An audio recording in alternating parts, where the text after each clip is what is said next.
यह श्लोक अष्टावक्र गीता के दूसरे अध्याय का दूसरा श्लोक है। इस श्लोक में जनक जी अष्टावक्र जी के आत्मज्ञान से देह व आत्मा का जो विवेक प्राप्त हुआ है, देह व आत्मा का जो डिफरेंस पता चला है, उसको बताते हैं। जनक जी कहते हैं, यथा प्रकाश यामिये को देहे मेनम तथा जगत अतो मम जगत सर्वम अथवा न च किंचन। यथा प्रकाश यामिये को देहे मेनम तथा जगत अतो मम जगत सर्वम अथवा न च किंचन।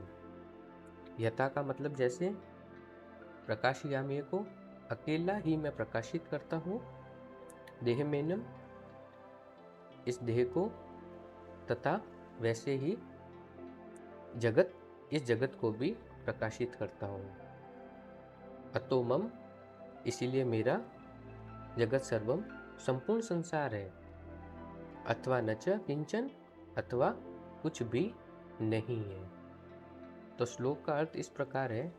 जनक जी कहते हैं, जैसे इस देह को अकेला ही मैं प्रकाशित करता हूँ, वैसे ही इस संसार को भी प्रकाशित करता हूँ। इसीलिए यह संपूर्ण संसार मेरा है अथवा कुछ भी नहीं है। वापिस से एक बार आप ध्यानपूर्वक सुनना।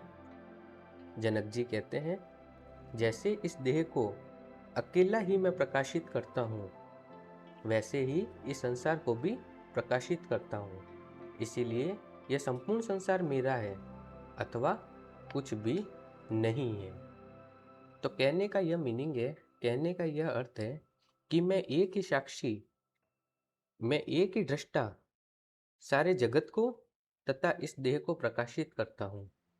मतलब संपूर्ण जगत और इस भौतिक शरीर को जानने वाला मैं आत्मस्वरूप एक ही हूँ, क्योंकि आत्मा से भिन्न इस देह की और जगत की कोई सर्वतंत्र सत्ता नहीं है। इनका कोई भी अस्तित्व नहीं है। यह केवल ब्रह्म के कारण मान लिए गए हैं। जैसे हम उदाहरण से समझें तो जैसे अज्ञान के कारण सीप में चांदी प्रतीत होती है, परंतु वास्तव में सीप ही होती है।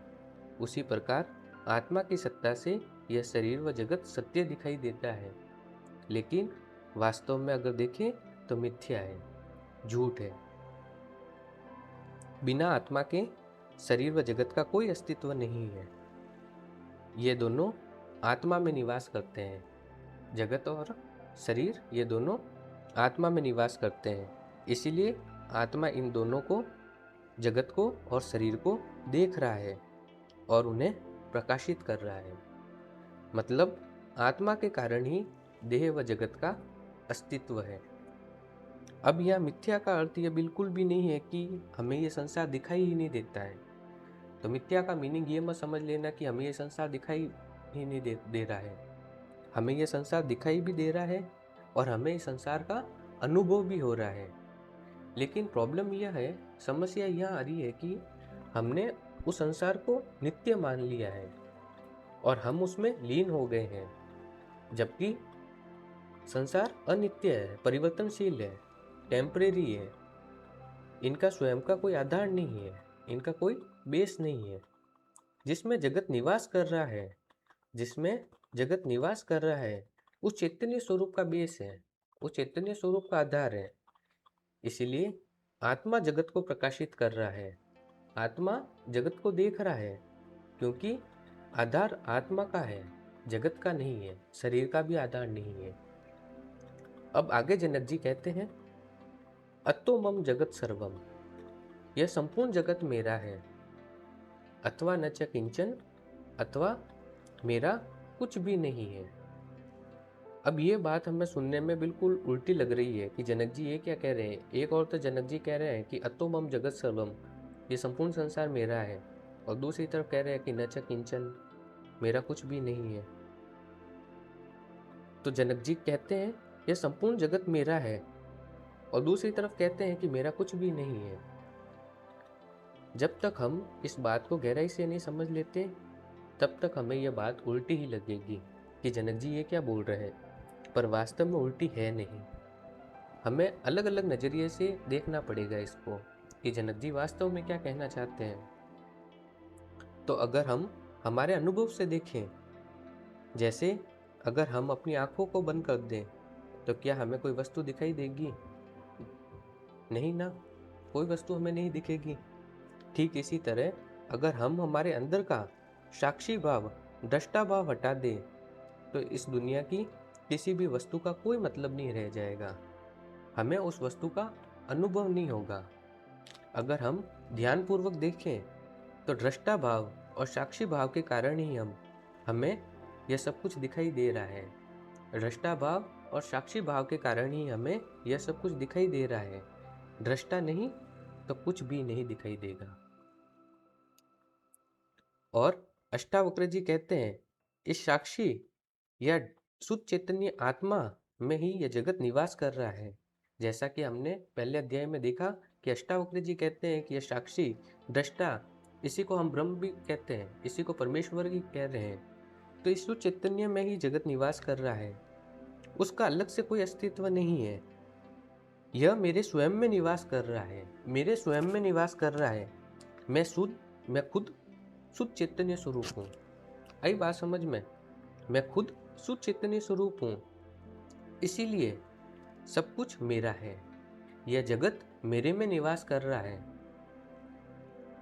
और मैं स्वयं शुद्ध चैतन्य आत्मा हूँ और जगत मेरे में निवास कर रहा है, इसीलिए यह जगत, संपूर्ण संसार मेरा ही है। आई बात समझ में? सब कुछ मेरा ही है। जगत मेरे स्वयं में निवास कर रहा है, इसीलिए यह संपूर्ण संसार मेरा है। आई बात समझ में? कहने का यह मीनिंग है। अब जनक जी इसी सत्य को दूसरे तरीके से देखते हैं। क्या कहते हैं जनक जी? अथवा न च किंचन, कुछ भी मेरा नहीं है। अब यह बात हमारे दृष्टा भाव के गहरे स्तर से जुड़ी हुई है, तो हमें यह बात ध्यानपूर्वक समझना होगा कि जनक जी ऐसा क्यों कह रहे हैं। जैसे किसी वस्तु को मेरा कहने के लिए दो पक्ष आवश्यक होते हैं। किसी वस्तु को मेरा कहने के लिए दो पक्ष आवश्यक होते हैं। एक पक्ष कौन? मालिक। और दूसरा पक्ष कौन? मालिक की वह वस्तु। आई बात समझ में? एक पक्ष तो हो गया मालिक, दूसरा हो गया मालिक की वह वस्तु। जैसे मैं कहता हूँ यह घर मेरा है, तो अब यहाँ मेरा यानी मैं और घर यानी वस्तु। इसी प्रकार मैं कहता हूँ यह शरीर मेरा है, तो मैं और ये जो शरीर है वो। जैसे मेरा मन, मैं और मन। मेरा विचार, मैं और विचार। मतलब हर जगह मैं यानी मैं स्वयं और उसके सामने कोई और वस्तु। अब आप समझना, ध्यानपूर्वक समझना। जब व्यक्ति अपने स्वरूप को ही शुद्ध चैतन्य में पहचानता है, अपने स्वरूप को ही शुद्ध चैतन्य स्वरूप साक्षी भाव में, दृष्टा भाव में पहचानता है कि मैं स्वयं शुद्ध चैतन्य स्वरूप हूँ, मैं खुद साक्षी हूँ, मैं खुद इन सबको देखने वाला हूँ, तब यह जो इन दोनों मतलब मैं और वस्तु में जो विभाजन हो रहा है, वह विभाजन धीरे धीरे खत्म हो जाता है। अब यहाँ पे मैं और वस्तु नहीं बचती है। वापिस से आप ध्यानपूर्वक सुनना। यह शरीर व जगत शुद्ध चैतन्य आत्मा यानी मेरे स्वयं में जाना जाता है, अष्टावक्र जी के अकॉर्डिंग। तब यह प्रश्न उठ रहा है कि वह अलग मैं यानी स्वयं कहाँ है जो इन सब का मालिक है। यदि वास्तविक में ही शुद्ध चैतन्य आत्मा रूप है, शुद्ध चैतन्य आत्मा रूप है, साक्षी रूप है, दृष्टा रूप है, तो साक्षी से अलग कोई और दूसरा सर्वतंत्र मैं नहीं हो सकता। तो साक्षी से अलग कोई दूसरा मैं नहीं हो सकता और कोई दूसरा मैं है ही नहीं, तो मालिक व वस्तु का विभाजन भी नहीं हो रहा है। कोई दूसरा मैं है ही नहीं तो कोई दूसरा मालिक ही नहीं है और कोई दूसरी वस्तु ही नहीं है। जैसे मेरा शरीर, मेरा घर कहने का आधार ही समाप्त हो जाता है। शुद्ध चैतन्य स्वरूप ही सब कुछ है, क्योंकि आत्मा से अलग जगत का अस्तित्व नहीं है और आत्मा से अलग कोई सर्वतंत्र सत्ता ही नहीं है। तो यहाँ पे पर का तो भेद मिट ही जाता है। इसीलिए जनक जी कहते हैं कि मेरा कुछ भी नहीं है। आई बात समझ में? तो इस प्रकार सब कुछ मेरा है और कुछ भी मेरा नहीं है। ये दोनों बातें एक दूसरे को काट नहीं रहे हैं। पहली दृष्टि से देखें तो आत्मा में जगत प्रकाशित है, इसीलिए संपूर्ण संसार मेरा है, संपूर्ण संसार मेरा है। और दूसरी गहरी दृष्टि से देखें तो आत्मा से अलग कोई मैं और दूसरा है ही नहीं। आत्मा से अलग कोई और दूसरा मैं है ही नहीं। मैं का मतलब होता है मैं के ऊपर दो मात्रा। आत्मा से अलग कोई दूसरा मैं है ही नहीं। इसलिए किसी वस्तु को मेरे कहने वाला कोई मालिक भी नहीं है कि वह वस्तु मेरी है। सब कुछ आत्मा ही है, इसलिए मेरा कुछ भी नहीं है। तो हमें ये श्लोक बहुत ही ध्यानपूर्वक समझना होगा, और जिसने ये श्लोक समझ लिया तो उसको सब कुछ समझ में आ गया। तो इसीलिए मेरा कुछ भी नहीं है। अगर हम इसी बात को एक और अलग नजरिए से देखें तो सब कुछ मेरा है, इससे हमें आत्मा की सर्वव्यापकता समझ में आती है कि मैं खुद शुद्ध चैतन्य स्वरूप हूँ और सब कुछ मेरा है और मैं सब कुछ हूँ, मैं सब जगह हूँ और मेरा कुछ भी नहीं है। यह हमारे अहंकार को खत्म करता है। आई बात समझ में? मेरा कुछ भी नहीं है, यह हमारे अहंकार को खत्म करता है। तो आशा करता हूँ कि आपको यह श्लोक समझ में आया होगा। अगर आपको कुछ समझ में नहीं आया है तो आप कमेंट करें। हम एक बार वापिस से इस श्लोक को समझने का प्रयास करेंगे, क्योंकि हमारे लिए ये श्लोक समझना बहुत ही ज़्यादा ज़रूरी है। ठीक है, धन्यवाद। Lots of love and blessings.